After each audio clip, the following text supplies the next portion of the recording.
আসসালামু আলাইকুম এভরিওয়ান। রাসায়নিক বিক্রিয়া অধ্যায়ের রাজশাহী বোর্ড 2026 সালের গণং কোশ্চেনটা আমরা একটু লক্ষ্য করি যে 2 নং বিক্রিয়ায় জারণ বিজারণ যৌগপদ ঘটে ব্যাখ্যা করো।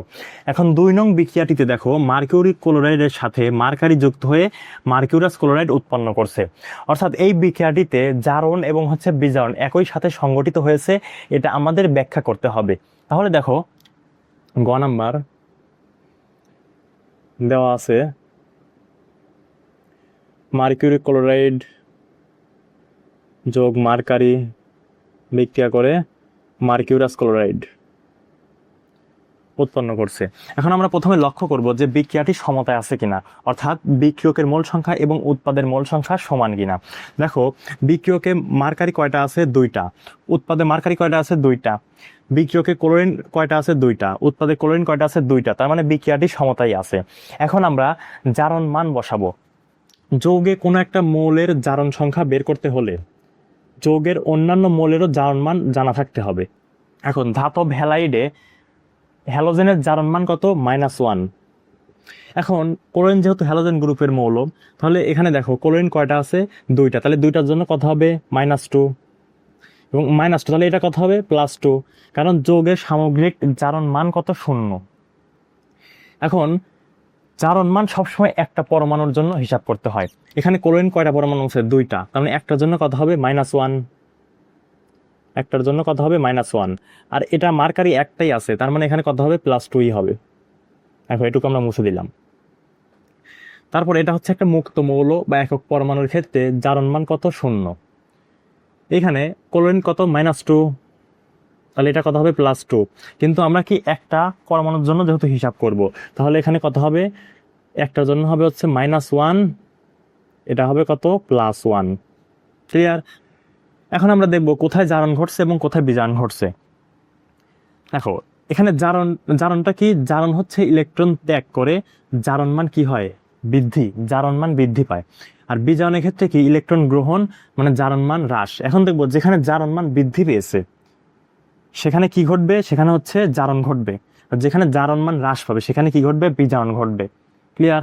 দেখো এখানে মার্কারি এখানে +2, এখানে কত? +1। তার মানে এখানে কি? জারণ মান হ্রাস পেয়েছে। জারণ মান যেহেতু হ্রাস পেয়েছে, তার মানে এটা কি ঘটছে? এখানে বিজারণ ঘটছে মার্কারিতে। এখানে কি? বিজারণ ঘটছে। আর এই ক্লোরিন এখানে কি? দর্শক আয়ন হিসাবে কাজ করছে। আর এখানে মার্কারির ক্ষেত্রে দেখো 0 আছে, 0 থেকে কত? +1। তার মানে কি? এখানে বৃদ্ধি পাইছে। এখানে 0, এই পাশে কি? +1। তার মানে এখানে জারণ মান কত? 1 বৃদ্ধি পাইছে। আর জারণ মান যদি বৃদ্ধি পায় তাহলে এখানে কি ঘটে? এখানে জারণ ঘটছে। তাহলে দেখো এখানে জারণ হবে। এখন আমরা লিখব যে জারণ অর্ধ বিক্রিয়া। জারণ অর্ধ বিক্রিয়া।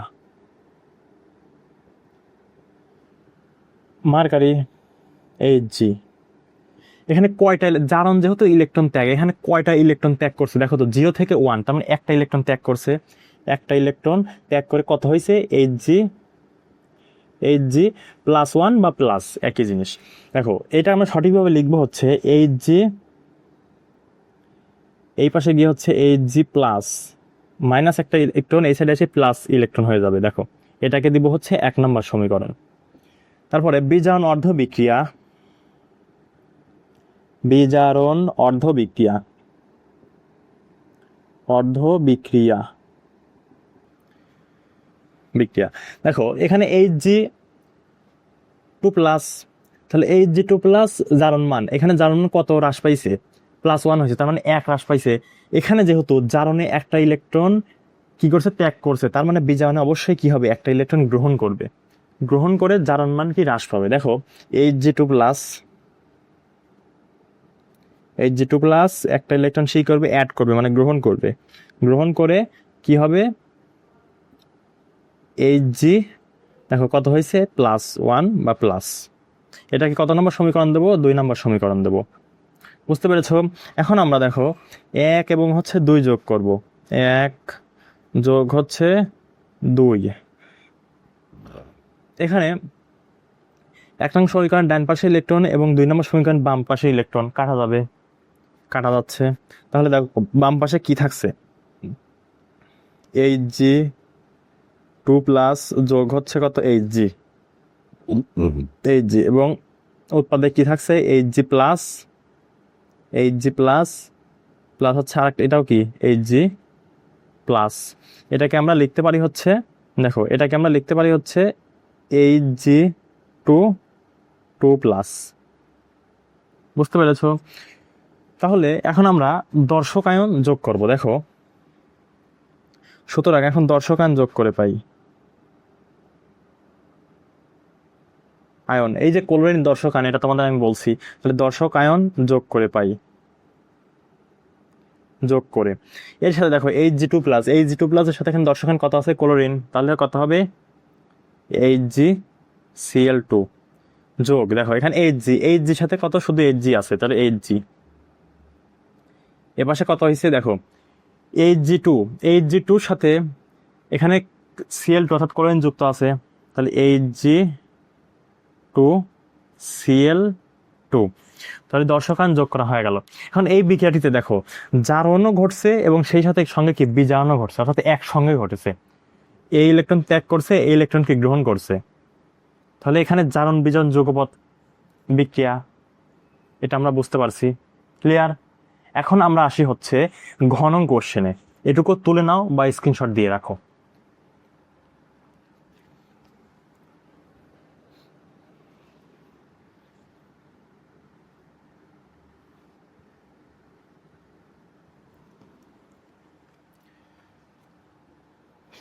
ঘনং কোশ্চেনে কি বলেছে লক্ষ্য করি যে 1 নং বিক্রিয়ায় সর্বোচ্চ উৎপাদ পেতে সাম্যাবস্থায় লাসাতিলিয়ার নীতির প্রয়োগ বিশ্লেষণ করো।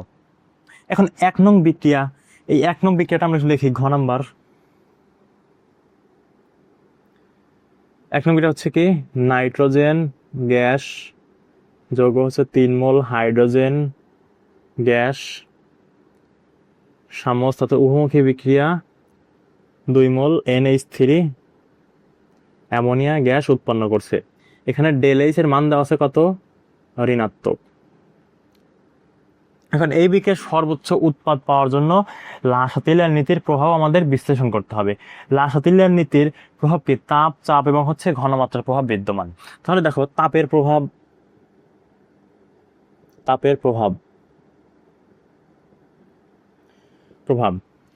এই বিক্রিয়াটি আমি যা বলি তোমরা একটু লিখে নেওয়ার চেষ্টা করো বা খুবই ভালো মতো বোঝার চেষ্টা করো। এই বিক্রিয়াটিতে দেখো ΔH এর মান ঋণাত্মক আছে, ΔH এর মান ঋণাত্মক থাকলে আমরা জানি যে সেটা হচ্ছে কি তাপ উৎপাদী বিক্রিয়া, তাপ উৎপাদী বিক্রিয়া আর তাপ উৎপাদী বিক্রিয়ায় এটা আমরা বোঝার জন্য বলতেছি। দেখো তাপ উৎপাদী বিক্রিয়ায় তুমি যদি সাম্যাবস্থায় তাপমাত্রা হ্রাস করো তাহলে বিক্রিয়াটি সাম্যাবস্থায় দেখো প্লাস মাইনাসে মাইনাস হয়ে যাবে কি প্লাস, অর্থাৎ এটা জাস্ট বোঝার জন্য। তাপ উৎপাদী বিক্রিয়ায় তাপমাত্রা হ্রাস করলে তাপ উৎপাদী বিক্রিয়ায় সাম্যাবস্থায় তাপমাত্রা হ্রাস করলে বিক্রিয়াটি সাম্যাবস্থায় বাম থেকে ডান দিকে অগ্রসর হয়, অর্থাৎ বাম থেকে ডান দিকে অগ্রসর হয়, আর উৎপাদের পরিমাণ তখন কি হয় বৃদ্ধি পায়। বুঝতে পারছো? তাহলে তাপ উৎপাদী বিক্রিয়ায় সাম্যাবস্থায় তুমি যদি তাপমাত্রা হ্রাস করো তাহলে বিক্রিয়া কি হবে বাম থেকে ডান দিকে অগ্রসর হবে, আর যখনই সে বিক্রিয়াটি বাম থেকে ডান দিকে অগ্রসর হবে তখন উৎপাদের পরিমাণ কি বৃদ্ধি পাবে। এখন 1 নং বিক্রিয়াটিতে তুমি যদি তাপমাত্রা হ্রাস করো, 1 নং বিক্রিয়াটা যেহেতু একটি তাপ উৎপাদী বিক্রিয়া, তাহলে তাপ উৎপাদী বিক্রিয়া তুমি যদি এখানে তাপমাত্রা হ্রাস করো তাহলে কি হবে বিক্রিয়াটি বাম থেকে ডান দিকে অগ্রসর হবে এবং অ্যামোনিয়ার পরিমাণটা কি বৃদ্ধি পাবে। ক্লিয়ার? আশা করি বুঝতে পেরেছো। তারপরে হচ্ছে চাপের প্রভাব আমরা দেখি। চাপের প্রভাব এখানে আমরা প্রথমে লক্ষ্য করব যে বিক্রিয়াটি গ্যাসীয় অবস্থায় আছে কিনা, অর্থাৎ বিক্রিয়ক এবং হচ্ছে উৎপাদ উভয় গ্যাসীয় অবস্থায় থাকতে হবে এবং বিক্রিয়কের মোল সংখ্যা এবং উৎপাদের মোল সংখ্যা ভিন্ন হতে হবে। এখানে দেখো যে বিক্রিয়কের মোল সংখ্যা কত 3 আর এক হচ্ছে 4, অর্থাৎ 1 মোল নাইট্রোজেন এবং হচ্ছে 3 মোল হাইড্রোজেন, অর্থাৎ 4 মোল, মোট কত মোল 4 মোল। বিক্রিয়ক আছে 4 মোল এবং উৎপাদে কত আছে, উৎপাদে দেখো হচ্ছে 2 মোল অ্যামোনিয়া, অর্থাৎ 2 মোল। তাহলে বিক্রিয়ক এবং উৎপাদের মোল সংখ্যা ভিন্ন আছে, তার মানে এখানে কি চাপের প্রভাব আছে। যদি বিক্রিয়ক এবং উৎপাদের মোল সংখ্যা একই থাকতো তাহলে এখানে কোনো চাপের প্রভাব থাকতো না। বুঝতে পেরেছো? তাহলে এখন আমরা চাপের প্রভাবের ক্ষেত্রে যে গ্যাসীয় বিক্রিয়ায় সাম্য অবস্থায় তুমি যদি চাপ প্রয়োগ করো, সাম্য অবস্থায় চাপ যদি তুমি বৃদ্ধি করো, গ্যাসীয় বিক্রিয়ায় সাম্য অবস্থায় চাপ বৃদ্ধি করলে বিক্রিয়াটির কাজই হচ্ছে কি হয়, বেশি মোল থেকে কম মোলের দিকে অগ্রসর হয়। তাহলে গ্যাসীয় বিক্রিয়ায় সাম্য অবস্থায় চাপ বৃদ্ধি করলে তাহলে বিক্রিয়াটি সাম্য অবস্থায় কি হয়, বেশি মোল থেকে কম মোলের দিকে অগ্রসর হয়। এখানে দেখো, তাহলে এই বিক্রিয়াটিতে তুমি যদি চাপ বৃদ্ধি করো, এই বিক্রিয়াটিতে অর্থাৎ 1 নং বিক্রিয়া তুমি যদি চাপ বৃদ্ধি করো, চাপ বৃদ্ধি করার ফলে কি হবে, বেশি মোল থেকে কম মোলের দিকে অগ্রসর হবে। এখানে বেশি মোল কত, 4 মোল, আর এখানে কম মোল কত, 2 মোল। তাহলে বেশি মোল থেকে যখন কম মোলের দিকে অগ্রসর হচ্ছে তখন কি হচ্ছে, দেখো বিক্রিয়াটিতে অবশ্যই বাম থেকে ডান দিকে যাচ্ছে এবং উৎপাদের পরিমাণ, যখনই এই বিক্রিয়াটা বাম থেকে ডান দিকে যাবে তখনই এই উৎপাদের পরিমাণ কি বৃদ্ধি পাবে, উৎপাদের পরিমাণ বৃদ্ধি পাবে। বুঝতে পেরেছো? তারপরে দেখো ঘনমাত্রার প্রভাব, ঘনমাত্রার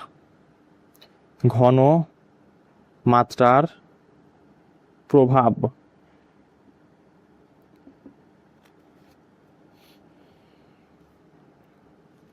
দেখো সাম্য অবস্থায় থাকা কোনো বিক্রিয়ায় অবশ্যই এই বিক্রিয়াটি কি সাম্য অবস্থায় আছে, কারণ হচ্ছে এটা বহুমুখী বিক্রিয়া। তাহলে সাম্য অবস্থায় থাকা কোনো বিক্রিয়ায় তুমি যদি বিক্রিয়কের ঘনমাত্রা বৃদ্ধি করো, এখন বিক্রিয়ক কোনটা, এই যে এইটা, এই বিক্রিয়কের তুমি যদি ঘনমাত্রা বৃদ্ধি করো তাহলে বিক্রিয়াটি হচ্ছে বাম থেকে ডান দিকে অগ্রসর হবে। তখন কি হবে, বাম থেকে ডান দিকে অগ্রসর হলে তখন উৎপাদের পরিমাণ বৃদ্ধি পাবে। আবার তুমি যদি এই উৎপাদের ঘনমাত্রাটুকু হ্রাস করো, সাম্য অবস্থায় তুমি কি করো, উৎপাদের ঘনমাত্রা তুমি যদি হ্রাস করো, এই উৎপাদটুকুর ঘনমাত্রা হ্রাস করলে তাও বিক্রিয়া কি হবে, বাম থেকে ডান দিকে চলে আসবে, বাম থেকে ডান দিকে চলে আসবে এবং উৎপাদের পরিমাণ বৃদ্ধি পাবে। তোমাকে যদি একটা পাইপের সাথে একটা উদাহরণ দিই, দেখো ধরো একটা পাইপ,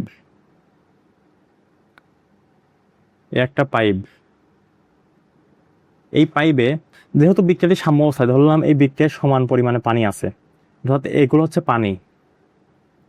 এখন তুমি যদি এটাকে ধরলাম হচ্ছে বিক্রিয়ক আর এটাকে ধরলাম হচ্ছে উৎপাদ। এখন বিক্রিয়কের ক্ষেত্রে তুমি যদি এইখানে যদি পানি যদি দাও, তুমি যদি এইখানে যদি পানি দেও, অর্থাৎ বিক্রিয়কের ঘনমাত্রা তুমি যদি বৃদ্ধি করো, তাহলে দেখো এখানে কিন্তু সমান পরিমাণে পানি আছে, তাহলে এখানে তুমি পানি যদি ঢালো তাহলে কি হবে, এই পানিটুকু এই দিকে চলে আসবে না, উৎপাদের দিকে চলে আসবে। অর্থাৎ এখানে যদি তুমি বিক্রিয়কে পানি যোগ করছো, বিক্রিয়ক কি হচ্ছে, বিক্রিয়ক থেকে উৎপাদের দিকে পানিটা চলে যাচ্ছে, তখন আবার সে কি সাম্য অবস্থাতে ভারসাম্য সৃষ্টি করছে, তখন তোমার উৎপাদের পরিমাণটাও কি বৃদ্ধি পাচ্ছে। তুমি বিক্রিয়কে পানি ঢালছো, বিক্রিয়কের পরিমাণও বৃদ্ধি পাচ্ছে, উৎপাদের পরিমাণও কি বৃদ্ধি পাচ্ছে। আবার তুমি যদি দেখো এই উৎপাদের যদি তুমি পানিটুকু কমিয়ে নাও, এই উৎপাদ থেকে ধরো একটা সিরিঞ্জের সাথে তুমি যদি এই পানিটুকু কমিয়ে নাও, তাহলে কি হবে, এখান থেকে পানি কমে যাচ্ছে, তখন কি হবে, এইখান থেকে পানি অর্থাৎ বিক্রিয়ক থেকে পানি এই উৎপাদের দিকে চলে আসবে। তার মানে কি হচ্ছে, তখন বিক্রিয়া বাম থেকে আবার ডান দিকে যাচ্ছে, অর্থাৎ বিক্রিয়ক থেকে উৎপাদের দিকে যাচ্ছে। তাহলে ঘনমাত্রার প্রভাবে আমরা কিভাবে উৎপাদ বৃদ্ধি করতে পারি, যে আমি যদি এই বিক্রিয়কের ঘনমাত্রাটুকু বৃদ্ধি করি, এই বিক্রিয়কের ঘনমাত্রা বৃদ্ধি করি, তাহলে বিক্রিয়াটা কি হবে, বাম থেকে ডান দিকে যাবে। বাম থেকে ডান দিকে যখনই যাবে তখন কি হবে, উৎপাদের পরিমাণটা বৃদ্ধি পাবে।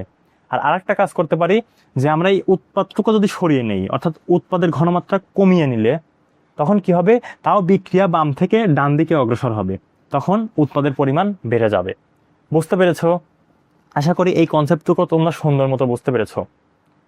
আজকের মতো এতটুকুই থাকবে। আমাদের এই ক্লাসটি যদি তোমাদের ভালো লেগে থাকে তাহলে অবশ্যই আমাদের এই চ্যানেলটি সাবস্ক্রাইব করবে এবং পাশে থাকা বেল আইকনে ক্লিক করো। আর এই ক্লাসটি সম্পর্কে তোমার যে কোনো মতামত এই ভিডিওর কমেন্ট বক্সে জানাতে পারো। ধন্যবাদ। আসসালামু আলাইকুম।